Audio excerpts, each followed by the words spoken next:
Hello दोस्तों, Excel की आज की वीडियो में हम देखने वाले हैं वीलुकअप और एचलुकअप में दोनों में से बेहतर फॉर्मूला कौन सा है हम एक्सेल में जो यूज कर सकते हैं अपने डेटा के ऊपर।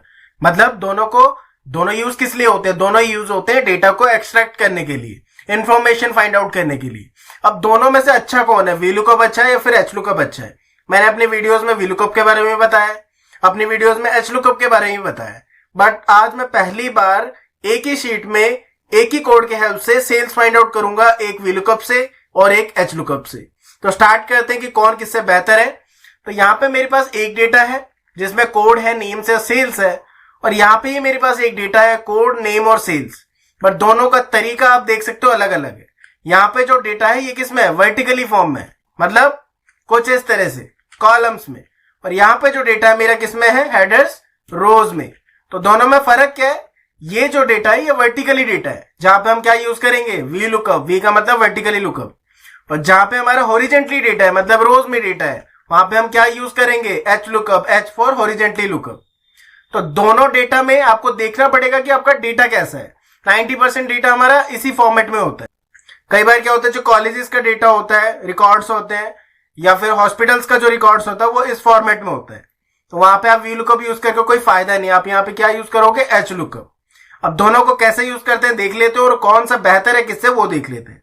तो मैं सबसे पहले निकालूंगा सेल्स वीलुकअप की हेल्प से, इक्वल टू वीलुकअप लिखा। ये मेरी कोड है जिसको मैं करूंगा फिक्स। किसको? कॉलम को, कॉमा। अब टेबल एरे में यहां से ले लेता हूं। टेबल एरे सिंपल है, हम क्या निकालने वाले? सेल्स। फिक्स किया F4 से, कॉमा 3, कॉमा 0, एंटर प्रेस किया, और सब पे मैंने कंट्रोल डी से डुप्लीकेट ही दे दिया उस फॉर्मूले को, और उसने रिजल्ट फाइंड आउट कर दिया। 102 कोड का कितना है? 11,000। आराम से फाइंड आउट कर दिया। अब मैं जरा सेल्स एचलुकअप की हेल्प से निकाल लेता हूं, और यहां पे मेरे पास क्या है? रेंज है। तो वही काम करते हैं यहाँ पे, इक्वल टू एचलुकअप। कोड ये मेरा यहाँ पे है जिसको मैं करूंगा क्या? कॉलम को करूंगा fix, comma table array. Simple है, सेम जैसे आपने किया वैसे ही करना होगा, इसमें सब कुछ सेम है। F4 से किया फिक्स, कॉमा। अब रो नंबर क्या है सेल्स की? 3 लिखा, कॉमा 0, ब्रैकेट किया क्लोज, एंटर। यहां पे भी रिजल्ट आ गया। तो दोनों अगर सेम रिजल्ट है तो दोनों में से बेहतर कौन है? देखो यहाँ पे दोनों में से कोई बेहतर नहीं है, दोनों अलग अलग चीजें आपको समझना पड़ेगा। वीलुकअप वहां पे यूज होगा जब आपका डेटा सेट कुछ इस फॉर्म में हो, ओके, वर्टिकली, और एचलुकअप वहां पे आप यूज करोगे जब आपका डेटा हॉरिजेंटली फॉर्म में हो। तो हम इन दोनों फॉर्मूले को कंपेरिजन नहीं कर सकते। ये एक चांद और सूरज की तरह है, दोनों अपने अपने डिफरेंट टाइमिंग्स पे ही आपको शो होंगे। तो आपको बस डिसाइड करना है कि आपका डेटा सेट किस फॉर्म में है, हॉरिजेंटली या फिर वर्टिकली। मोस्टली हम क्या करते हैं, वर्टिकली होता है, हम वहां पे वीलुकअप लगा लेते हैं।